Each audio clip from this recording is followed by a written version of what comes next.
Hello, my name is Matthew Ogden. I would like to welcome all of you to the webcast for April 19th, 2013. This is part of our regular Friday night series of webcasts. We're coming off of a very historic conference that happened in Frankfurt, Germany over the past weekend, which had international involvement, including involvement of Mr. Lyndon LaRouche. Mr. LaRouche was a participant in this event in Frankfurt, and for that reason, he is joining us over a video conference today from his location in Germany this afternoon. Now, what we're going to do in this webcast is pose a series of questions that have come in from different quarters. Leandra Bernstein is in the studio joining me here today, and we will be posing questions to Mr. LaRouche. In order to begin the proceedings today, Mr. LaRouche has requested that we begin with a question that has come in from institutional circles in Washington, D.C. So to pose that question, I would like to ask Leandra Bernstein to come to the podium.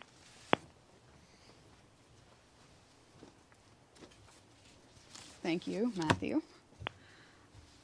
So, Mr. LaRouche, you took part in, as Matt indicated, a very remarkable conference this past weekend. Out of that conference was a resolution, the Frankfurt Schiller Institute Conference resolution, that states either Glass-Steagall or chaos and genocide.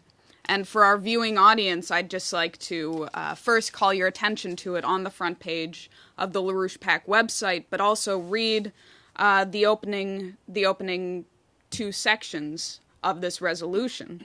It states, "We gathered here in Frankfurt, Germany, representing countries from all continents, give our full support to the immediate voting up of a Glass-Steagall Act in the United States, both in the House of Representatives and the Senate, in line with the Marcy Kaptur Walter Jones Return to Prudent Banking Act, H.R. 129.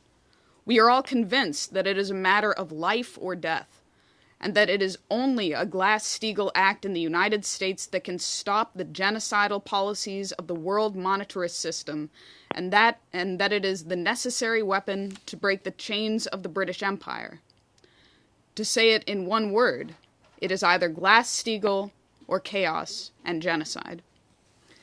So that conference resolution is a very powerful statement, but taken as the outcome of this remarkable confluence of speakers, of presentations, there was a picture of the world developed that you do see. It is either a paradigm of imminent collapse or a new paradigm, which is marked by mankind's nobler values, which were discussed at length throughout the presentations, as well as demonstrated by the cultural panel and the musical presentations, which again will soon be available on the Schiller Institute conference page. But in going through the different presentations, it becomes very clear. Jacques Cheminade, the former presidential candidate in France, made the point that we don't even have a rampant form of capitalism, but financial fascism, and that the European Union and the United States are essentially occupied nations. You had Natalia Vitrenko of Ukraine, a Ukrainian politician and opposition leader, on the fact that Ukraine, since the collapse of the Soviet Union and their so-called their independence in 1992, led to a worse form of occupation and subjugation than what they experienced as members in the USSR, typified by the collapse in production, the collapse in living standard, collapse in even the life expectancy. These are just some remarkable presentations. Daisuke Kotegawa, who worked at the Japanese Ministry of Finance during the 1990s financial crisis, and also was appointed to work with the IMF during the 2007 crisis up until 2010. He basically contrasted what happened in Japan in the 90s and the steps that were taken to ensure to mitigate the crisis in Japan, compared that to the absolute. He basically said that you could not do a worse job of handling the present crisis if you tried. And all of this, you see the picture of an intentional destruction through war, through economic collapse, and creating effects that are worse than the effects of war. So I hope people have the chance to see these truly remarkable presentations and the representation at this conference from literally all parts of the world, and the outcome being the demand for Glass-Steagall in the United States as a measure to be adopted by the United States and by others internationally who wish to survive. Now, because there are very few exceptions on the planet today where this transatlantic policy of hyperinflation and austerity aren't taking place, I would like to pose to you a question that came in on this policy from Washington Institutional Contact. And it's actually a series of questions from this contact, but I'll go ahead and pose that. He asked, Mr. LaRouche, what have we learned and experienced with QE programs? Can printed money, as the Feds did, replace real economic activities? What are the current consequences of QE3, etc., such as a real estate bubble we're experiencing in some cities and continued inflationary pressure? What are the consequences of ending such programs? Is there a danger of flight capital from the bond markets to other investment vehicles offering higher interest rates? How is it possible to avoid the end of QE triggering additional austerity due to large budget deficits no longer covered by printing press operations by central banks, including the Federal Reserve? Well, first of all, the answer to the questions you've asked comes to a very simple answer, that the restoration of Glass-Steagall, as has been defined, would mean the immediate salvation of the U.S. economy. And it would mean also the extinction of the speculative economy, which is what we're dealing with now.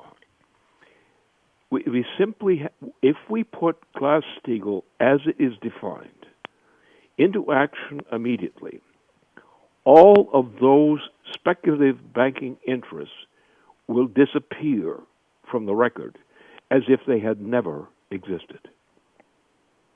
Because then we will have the ability to generate the credit needed to save the U.S. economy. In the meantime, in Europe, the salvation of Europe from destruction depends entirely upon the United States installation of Glass-Steagall, because the European economy has no means to save its own self. Only if the United States takes the leadership in putting through the Glass-Steagall reform, and just realize that when we put in Glass-Steagall reform, it means that the other stuff, which is purely speculative, just simply disappears.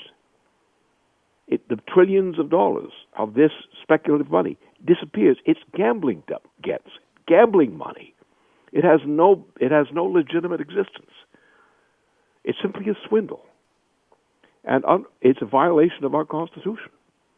So therefore, since it's a violation of our Constitution, and since the remedy will give us an economy, which will not be a free ride, but it will give us back our economy, and it will lead to an immediate recovery process in the United States. We'll have difficulties because we've wasted so many things in the intermediate years. But that we're going to have to pay a high price. But if we put through Glass-Steagall, all that QE3 money vanishes. It just simply vanishes. That as if it never had existed. It's gone.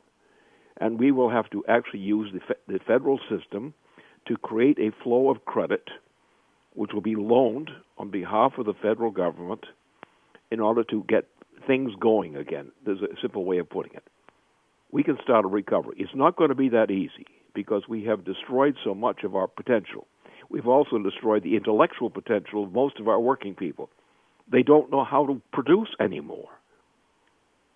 They've been out of the market for so long. They don't know what to do. So we, in terms of the federal government, are going to have to take the responsibility for supplying credit, for going to bankers who are legitimate bankers, strengthening those legitimate banking institutions, minus the QE3 nonsense, and get things going again. It's going to be tough, but we can survive. And if we survive, and if Europe follows our policy, they too will survive, even though they'll be missing a lot of bankers, which will not be missed very, very much.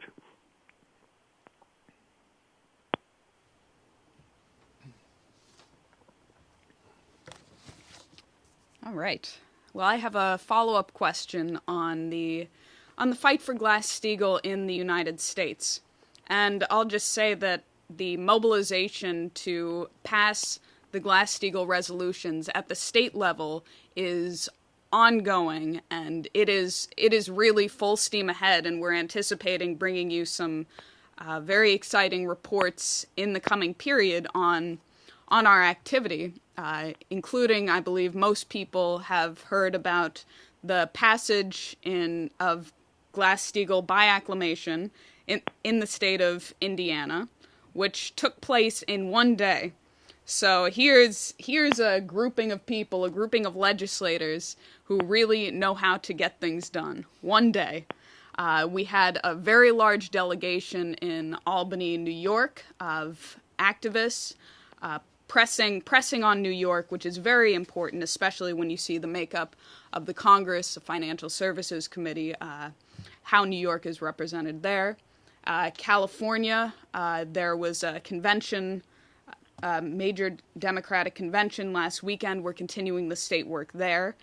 In Alaska, we have a very unsettled situation, and perhaps the Indiana example of getting the resolution through with no time wasted can be a stunning example for Alaska, whose time is running out. The time that they're in session is running out.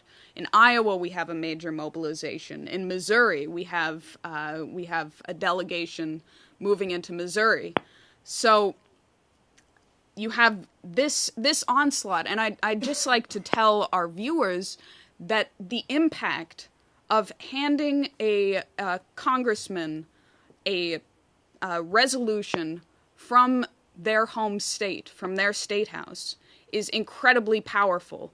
It stops these men and women who are otherwise hustling to and from hearings, meetings, etc., stops them in their tracks, and they say, oh, this came from my state house?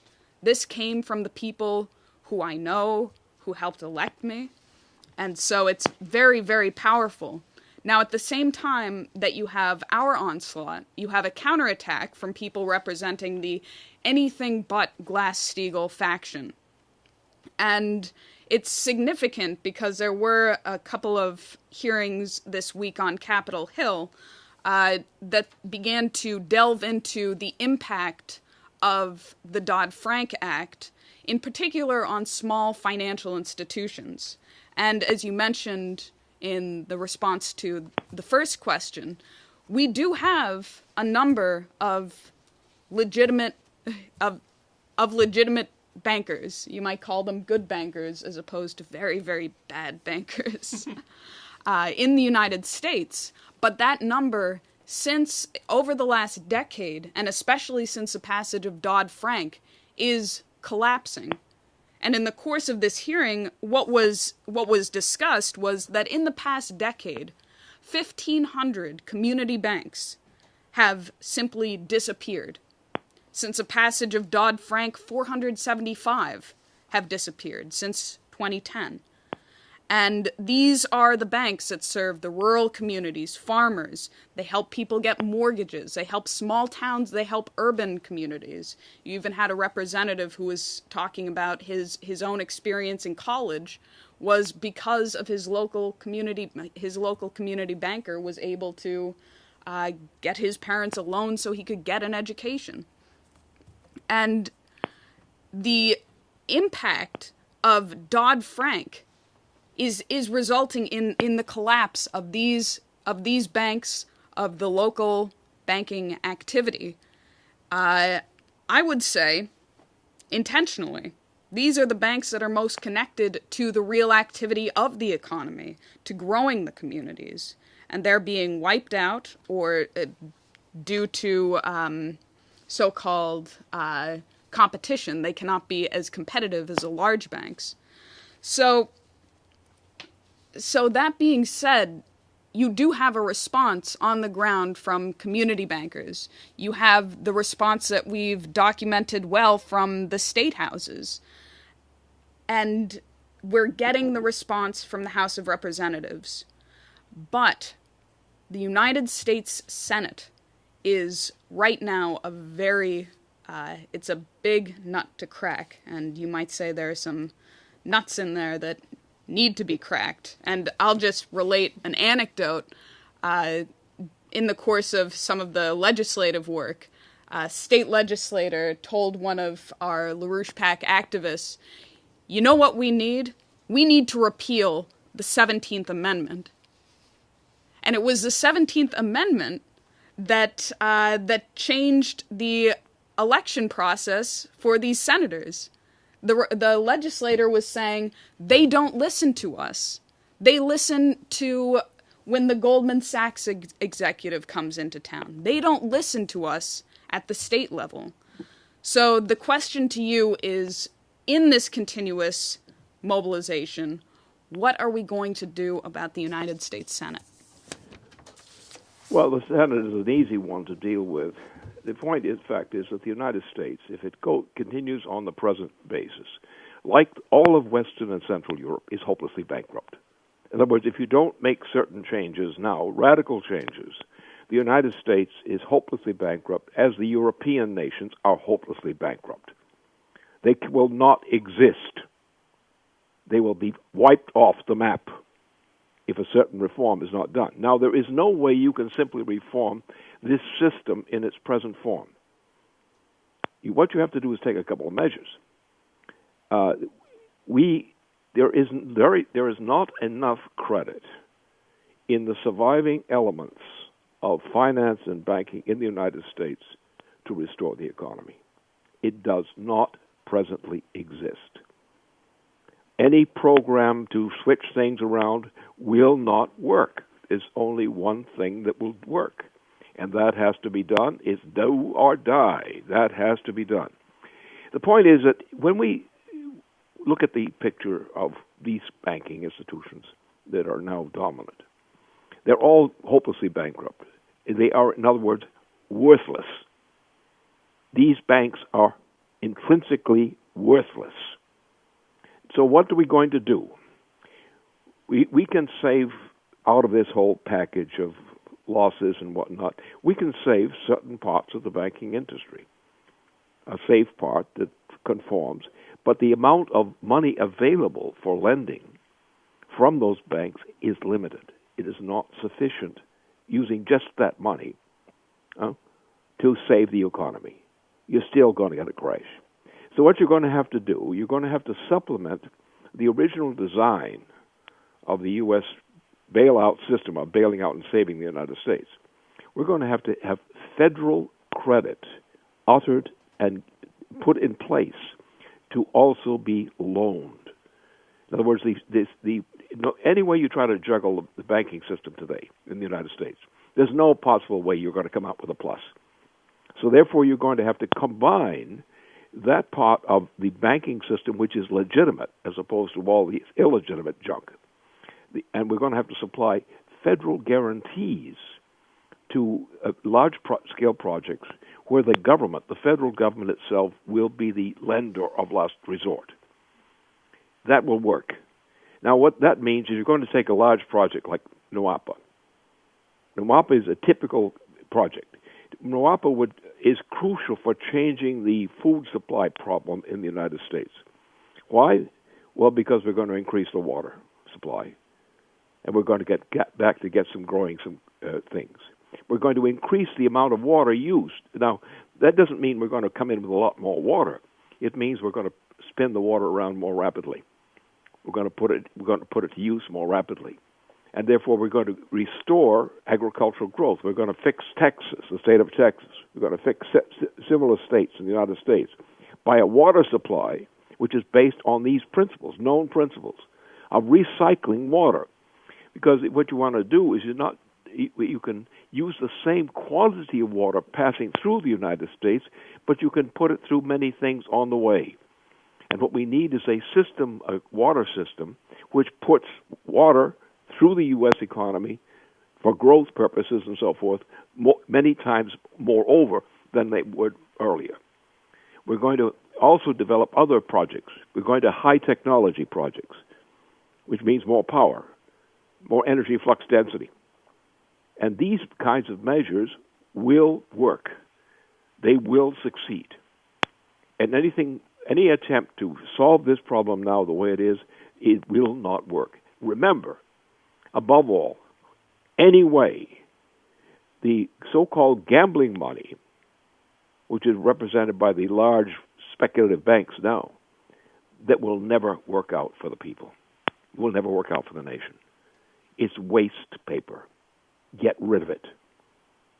So that means we're going back to a reduced amount of, we're going to wipe out many of the banks. We have to. They're wiping themselves out. They're hopelessly bankrupt. Their whole pretense that they have something as wealth is a fraud. So we're going to have to accept the fact that we start with a clean deck, which means with a reduced amount of nominal money available for lending in the banking system. But under our system, we can increase the credit available for lending and borrowing for useful purposes through the federal government supplying credit to those institutions and those enterprises which will do that job. And we just go to that. In the meantime, the fact of the matter is practically all that is considered to be the wealth of the wealthy is absolutely worthless. It's worthless crap. It's finished. Now, how does this? Why is the enemy, which includes so many of our leading bankers these days, our own leading bankers these days, why are they doing what they're doing? Well, what they're doing is they're going to bankrupt the whole world, essentially. But how are they going to do that? Well, simply, the Queen of England has set forth this entire policy. The entire policy is, we're not going to lend to these guys. We're going to cut the population. We're going to reduce the population from 7 billion people to approximately 1. That is what the Queen has declared. That is what the entire policy of the Obama administration is. The same thing. Obama is working for the Queen. His policy is reduction of the U.S. population. They're already doing mass starvation under his new legislation. The mass killing of people of the United States. That's their policy. And that's our choice. Either we go off and kill most of our own people in the United States and do it rather rapidly and nastily, and do similar things to people in Europe and elsewhere, by the fast reduction of the human population from 7 billion people down to about 1. All at once. And this President of the United States that we have is one who is committed to doing exactly that. So therefore, if you're an honest person, you are not going to do that. You are not going to kill the people of the United States en masse or other countries en masse. You're going to wipe out these worthless bankers because they don't represent any value at all. And we're going to get a credit system going according to the original U.S. federal Constitution. We're going back to the U.S. federal Constitution, exactly as it was designed. And the application of that to a credit system and to a amplification of federal credit given to worthy causes is the only solution. We can do it now, or we can all just go and die. At your choice. Make this reform now in the United States, or prepare to die. You don't have a middle choice. You have two choices, die or live. Die is to go along with the policy of the present President of the United States, for example, and the British policy. Live means go to a complete reform based on the original Constitution of the United States. It will work. It's just this one thing. We're just going to supply a federal credit system to allow federal credit to be used for investment in productive employment. And that's it. It's that simple, and it's that necessary.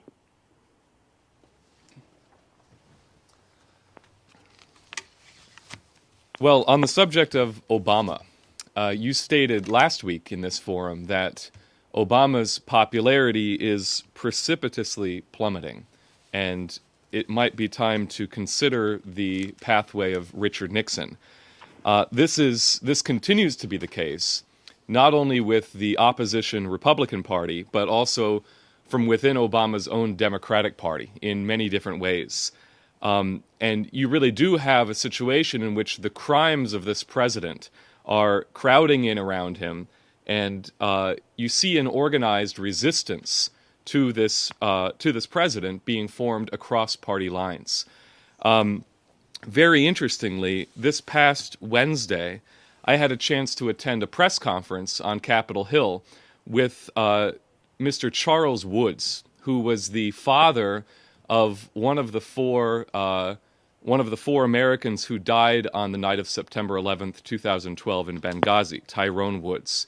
And Charles Woods was on Capitol Hill speaking about a petition which he had circulated, which has received 700 signatures from special operations professionals calling for the creation of a select committee to get to the bottom of what really happened in Benghazi. And Mr. Woods was joined by Representative Frank Wolf, Mo Brooks, and Chris Smith at this press conference. And the continuing question which Woods posed was, the fundamental question is, why is the Obama administration continuing to cover up the truth? Why was there no military support of any kind for my son during this 8-hour firefight? And why is it that still high-level administration officials have not been brought before hearings on subpoena? So this resolution, which now has received the number HRes 36, is up to 109 co-sponsors in the House, which is almost the majority of the Republican caucus. This was the subject of an article in yesterday's Hill newspaper on Capitol Hill titled Boehner's Hand Being Forced on Benghazi, that John Boehner, the Speaker of the House, is being faced with a revolt from within his own party, calling for a real investigation and not a cover-up from the Republican leadership's side of what Obama was engaged in on September 11th, 2012. Now, that is also being backed up in an interesting way by resolutions that are coming from the states. You could say maybe the states are now taking a page out of our playbook with what we've done for Glass-Steagall in these State House resolutions. We've just found out that the Michigan State House has a resolution that was introduced by 10 members of the state legislature calling for Congress to investigate Benghazi. So this may be one out of several state legislatures that have similar resolutions on that subject. This also intersects an increasing attention to Congressman Walter Jones's letter calling for a release of the 28 pages of the original 9/11 Commission report and attention to what former Senator Bob Graham has called for in that regard, looking at the Saudi connection in terms of financing and logistical support for the support network behind the 19 original hijackers in the September 11th, 2001. There's also indications that there is motion around other aspects of reconvening the 9/11 Commission, including an initiative by Representative Frank Wolf and others that was included in the appropriations budget, which we'll have more details on later. But this is on Benghazi. This is on September 11th. This policy obviously continues with what the Obama administration is announcing, sending 200 personnel to the Jordan-Syria border, continuing to support the anti-government rebels in Syria, a policy which is a replication of what happened in Libya. But also, it's happening in other ways. Over the weekend, there was the Democratic State Convention of the California State Democratic Party. And during that convention, we had eyewitness reports from on the ground that many delegates of the California Democratic Party were standing up and unprovoked, on their own, denouncing Obama and even invoking the action of impeachment because of what Obama has chosen to do, cutting Social Security and cutting Medicare on the famous chain CPI and other aspects of his budget. We just found out also that the Democratic State Convention in California passed a resolution which was co-sponsored and motivated by John Burton, who is the chairman of the California State Democratic Party, calling for the end of unlawful drone strikes, extrajudicial executions, and the restriction of domestic drone surveillance. And this is a very hard-hitting resolution which gets right to the heart of the fact that the drone policy of the Obama administration is a violation of the Geneva Conventions and a violation of international law, and calls for an immediate end to this, an immediate end to extrajudicial assassination of American citizens, and also calls for the reinstitution of congressional authority over war-making powers that this president has repeatedly violated. So we see a revolt forming across party lines against what this president is doing, and the creation of a proto-resistance in various threads which have to be brought together. And my question for you, Lynn, is what is the roadmap that should be followed to continue organizing this effective constitutional resistance to the abuses of this president? Yeah, this is a matter of cowardice, and also cowardice of a different kind, the kind not to look at the truth. It's not merely ducking what they know, but actually trying to block out from their own attention what they should know. Let's take the most crucial thing in this whole picture. What is our problem in the United States? What's the problem in the world today? What's the leading problem, the great crisis that threatens the entirety of this planet? We go back to 9/11, the original 9/11, when the Saudi kingdom and the British monarchy, working in conjunction through the BAE, organized an attack on the United States. This attack on the United States and this cover-up involved the family of Bush. And it was the Bush family that was acting president at that particular point. We don't know that he had the brains to know what was going on then. But the point was, the fact is, this was a British operation, but which ran with the Saudi kingdom. The same thing was true in the second case of the death and murder of our in North Africa. So the point is, the key issue here is the failure to recognize what? To recognize that the British Empire still exists. It always has existed. The British Empire, and people have to someday come to reality about this thing. The British Empire is a product of the Roman Empire. There is an unbroken connection between the original Roman Empire and the British Empire. The connection is what's called the Venetian connection, and there are two Venetian connections. One is the original Venetian connection, which was done by the leading families of Rome at the time that the Roman Empire was crumbling at that point. They fled up to the waters up north there, and they built up what became known as the Venetian system. The Venetian system is a continuation of the Roman Empire. It is organically a continuation of the Roman Empire. Then we had another section of the Venetian system, which came up as the British system. Now, the British system was the Venetian power of William of Orange and Company, that family, which actually set up the British Empire. So now what you've got is this continuation. The Saudi Empire is nothing but an extension of the British Empire. The British Empire is really an extension of the Roman Empire. It went through a whole period of evolutions, but in the course of this evolution, the money system and its other features were always there. And what we did in the United States, what happened was this problem of the British Empire, the Roman Empire, and the Venetian Empire was a curse of Europe. So we had a great man who inspired another great man to begin to cross the waters, across the waters of the Atlantic Ocean, to the Americas. And there were a number of efforts, starting with Columbus, who was inspired in doing this, which led in that direction. And out of that process, there came a selection from all these cross-Atlantic regions, and it became in Massachusetts, the Massachusetts Bay Colony, which actually founded the basic conceptions on which the Massachusetts Bay Colony was established. This, at a later point, through a direct connection with the leaders of the Massachusetts Bay Colony, became the American Revolution.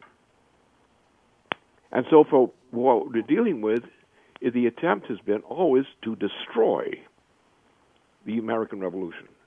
And that destruction of the American Revolution still comes from the descendants of the Roman Empire, the Venetians of today. And the Venetian system of today is a very evil system. And the British Empire is part of that Venetian Empire. They are our enemy, and they're trying to destroy us finally now. And our view, and my view, is we are not going to be destroyed. They are going to be destroyed.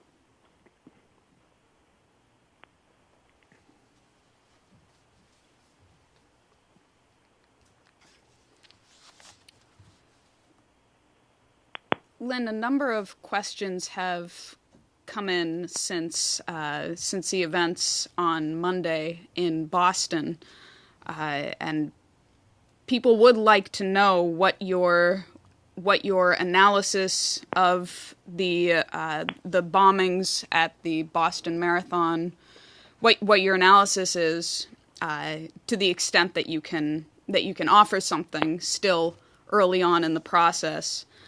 But this was positively a horrific event at the oldest road marathon on the planet, where you have from all over the planet hundreds of thousands of people come to view the event, tens of thousands of people come to participate in it. And from what reports are available, there were 2 bombs that went off very close to the finish line. This happened on April 15th, which is Patriots' Day, the day the marathon is traditionally run. And there is some information out of the Boston FBI that at least one of the bombs used was a pressure cooker bomb capable of holding 6 liters of liquid and then packed with pellets, ball bearings, nails, and placed in a backpack on the ground. And these 2 bombs did incredible damage. 3 people died. Over 180 people were hospitalized, and many of them had very gruesome damage done to their lower extremities because of the placement of the bombs. There have also been reports of potentially increasing tension with a number of incidents in Washington, D.C., where the bomb squad has been called in. In a sense, it's to be expected on the suspicion of packages, unidentified packages. The bomb squad is called in. That's happened in Washington throughout the week. There were also a couple of letters intercepted, one to President Obama, one to a Republican Senator Roger Wicker of Mississippi, containing the poison ricin. That was midweek. And then on Wednesday, the Texas fertilizer plant in West Texas exploded. And for all intents and purposes, for what the reporting has been thus far, it does appear to be simply an accident, but it hasn't been ruled out that it could have been a crime. So, without saying much more, I'd like to ask you what your assessment of the events of this week are, in particular what happened in Boston. Well, take the Boston case first. Now, we're not possessed with exact facts which point to who did what to whom, or something like that. But we have some very interesting non-facts. For example, the pressure cooker method.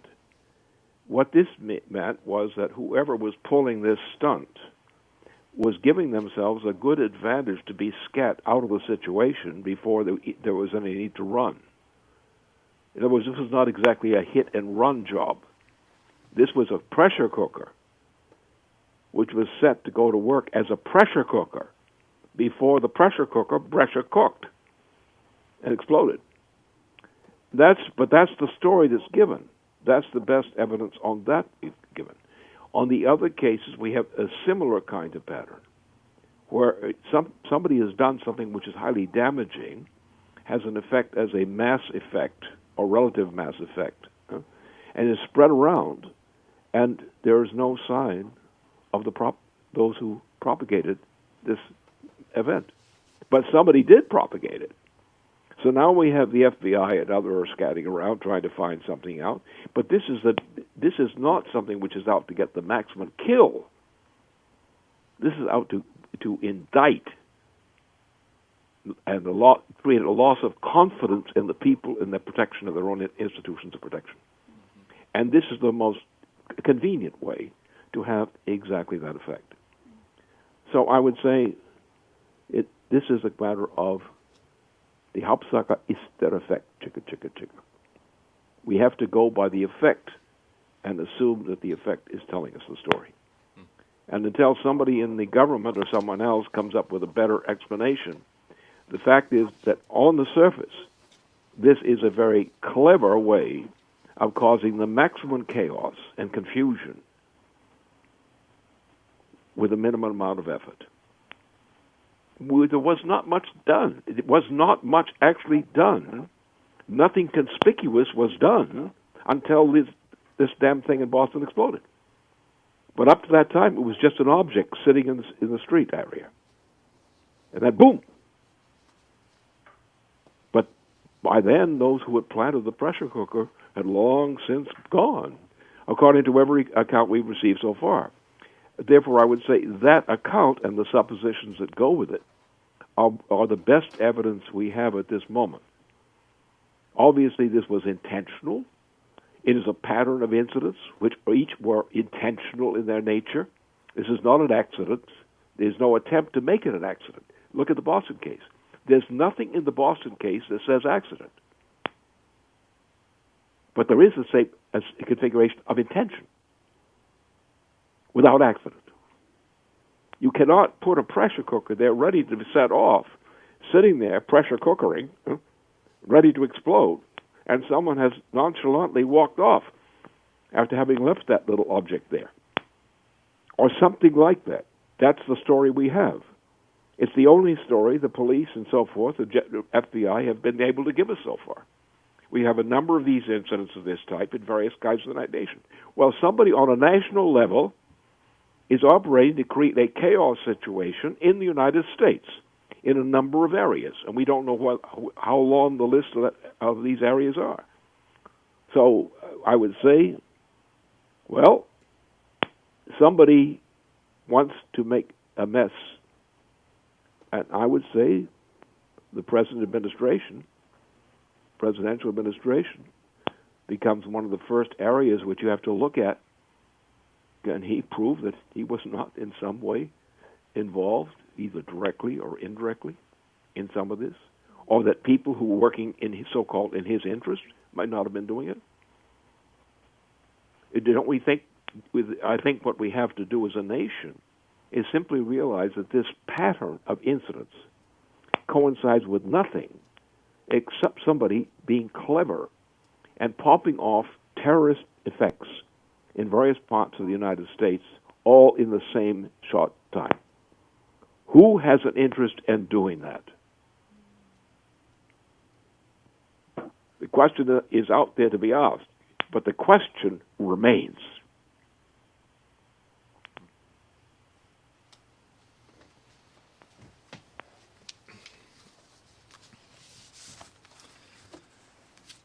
This will be the concluding question. We received word over the weekend that in the lead up to the G20 summit, which will be convened later this year, and which Russia is presently chairing, this will be occurring in St. Petersburg on September 8th and 9th. Dmitry Rogozin, who is on record previously for having called for what he called the strategic defense of Earth, suggested to President Putin in a letter that the headline of this G20 summit be international cooperation for asteroid defense. In the letter, he said that the scale of neutralizing asteroid threats goes far beyond the resources of any country in isolation. You need the combined intellectual resources and scientific potential of the United States, Russia, and other countries in the world. This program of cooperation would increase the trust between nations and at the same time create the conditions for ending the current confrontation over the missile defense program in Eastern Europe and elsewhere. He's calling this new structure a space IAEA. Now, again, this week at a press conference that Dmitry Rogozin did at the London Russian embassy, the Russian embassy in London, he again issued his call for this international system of defense against asteroids, again in the context of outflanking the confrontation now mounting over the missile defense system. So with that background, we have a question that came in from Ben Deniston of the LaRouche PAC research team, who is currently attending the 2013 International Planetary Defense Conference, which is still ongoing in Flagstaff, Arizona. This is an international conference. It's bringing together experts on the subject of planetary defense from NASA, from the ESA, from Roscosmos, from the United Nations, and from Lawrence Livermore in Los Alamos. And you've got representatives from universities and the space industry from around the world. What Ben says about the conference is that there are many very important and exciting aspects of the challenge of planetary defense that are being discussed and addressed by the various speakers. And it's clear that there are options to improve mankind's ability to protect and defend the Earth if we pursue the appropriate programs. However, two issues of concern stand out. What Ben says is that while there is some limited increase in the funding from various governments for these planetary defense programs, the overall cuts to NASA under Obama's budget are brutal, and they're shutting down or threatening vital programs. This comes on top of decades of stagnation and a lack of mission that's been provided for the nation. And the idea that we can support one aspect of NASA by taking money away from another aspect of NASA is insane. Second, Ben says, the second concern is what is the effect of lacking a truthful vision of mankind, mankind's expansion of its abilities throughout the inner solar system? He says single missions are one thing, but developing a permanent infrastructure to provide mankind quick and efficient access throughout the entire inner solar system space is the critical step towards ensuring mankind's safe and progressing existence in the solar system. He said, whereas in the past you had visionaries such as Kraft Erica and others who provided scientific, rigorous, philosophical, and cultural visions for what mankind's imperative is, that space is not an option. He said the problem is today in the space community, visions are blinded by the dark veil of practicality. So my question is, this is Ben's question, given this, what is the best way to activate a younger generation? A generation who never lived under the leadership of Franklin Roosevelt or John F. Kennedy. How can we ensure the lack of vision which has come to dominate this present generation does not permanently infect our youth and the generation soon to follow? Yes, that's a very specific question, and it has a very specific answer. The problem is that most people have not seen the answer because they have not looked at the factors which have to be shown to some stubborn heads which refuse to realize the nature of the situation on other grounds. The point is that what happened, it starts with the death of Franklin Roosevelt. And if you observe that the death of Franklin Roosevelt resulted in an immediate, sweeping transformation of the policy of the United States. And if you look at that nature of that transformation, you find that the entirety of the crisis, the international crisis, which the world suffered from the moment of the death of Franklin Roosevelt, not before, from the moment of the death of Franklin Roosevelt. Now, the fact of the matter is that the Franklin Roosevelt death was kind of a planned operation. At that point already, before the invasion of done from the into Europe, from Britain in particular, before that there was one policy, but then the British intervened to postpone the invasion of Europe to free Europe from the Nazis' problem. This was done. It was done on the basis of Franklin's age and his medical history. So by postponing that struggle, which is probably about 1 year earlier, or 3 months, three quarters of a year earlier, or something like that, we should have completed the invasion of the overthrow of Hitler.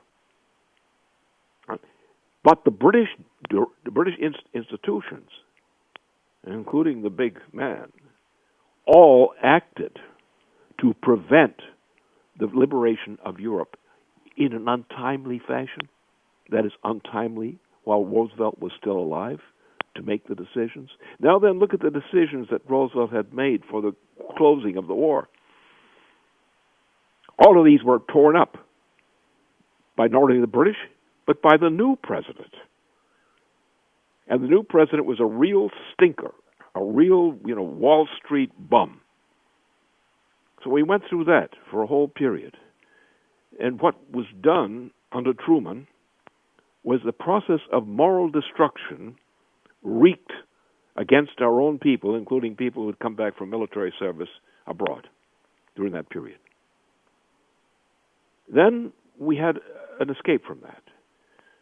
We had a grouping of a number of leaders, such as the President of France, the famous President of France, and other people were moving together with whom? With our new president. Our new president, John F. Kennedy. And things were going fine.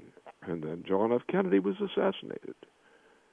And not being satisfied with that, then his brother was assassinated too, by mysteriously assassinated. And from that point on, from the point of the death of John F. Kennedy on, what you had is a moral degeneration in the young people of the United States. It showed itself in the middle of the 1960s, accelerated to become a disease of first magnitude by the beginning of the 1920s, 1970s. And that is what has happened. So now, therefore, we come to a certain point where the intention, the moral intention, the concerns that motivated the people who were going to do the great work of exploration of space is gone. It was gone with Franklin Roosevelt's death. It was gone afterward. John F. Kennedy restored that along with other leading people. But by the end of the war in Indochina, it was no longer there. The young generation was corrupt, and the specific kind of corruption of those who had reached, post-childhood intelligence and activities as such. We have been going downhill. The green policy, which was started with the getting rid of John F. Kennedy, is now ruined. So now we have a population, which is now an adult population, or should we say an adulterated population, which is opposed to these kinds of things. Why? Because they're depraved. There's not the deprived degeneration, but the depraved degeneration. And that's what's happened. Now, the point is, we are faced with the greatest crisis that mankind has faced in historic times. The threat of an extinction, even an extinction of the human species, is possible on the frontier right now. And therefore, that's the problem. And we have to recognize that is the problem. Probably the best way to get at it is to go at this question of the economic crisis. The very lives of our people in the United States, as in Europe, are on the verge of extinctions. So that's the way you have to look at it. We have to not say, well, what's this mystery, what's the opposition? But the opposition has been known for a long time. The opposition was the enemy of what the United States represents. The enemy is the British Empire. And it's the British Empire that has to take the defeat in this case. It's the Queen of England who has proposed and demanded a reduction of the human population from 7 billion people to about 1. What's that? She has demanded a reduction of the human population of the planet from 7 billion people to about 1. She is pushing that policy. She and her stooge, our president, current president, have pushed for that policy of genocide. We've killed the food supply of our own people in the United States. It was not something that happened to us. It was something that was done deliberately. And these are the problems we face. And if we don't understand and awaken to the fact that we have an enemy internally in our midst, an enemy which is typified by bankers of the type we know what they are,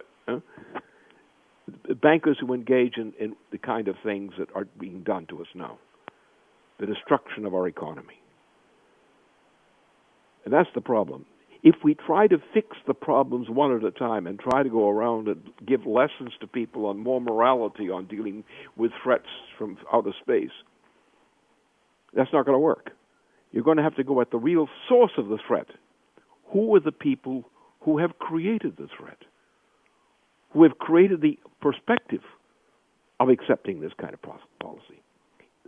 How can you eliminate the disease without removing the disease? And the disease in this case is the intellectual effect, which has started in our particular case, in my experience, with the death of Franklin Roosevelt. When the postponement of the success of the invasion in Europe to get rid of the Nazi system When that was postponed to await the aftermath of the death of Franklin Roosevelt, that's when the trouble started. You've got to go back to that root and see where the trouble came and who did it. Then we may have the ability to foresee the problem that we have to address.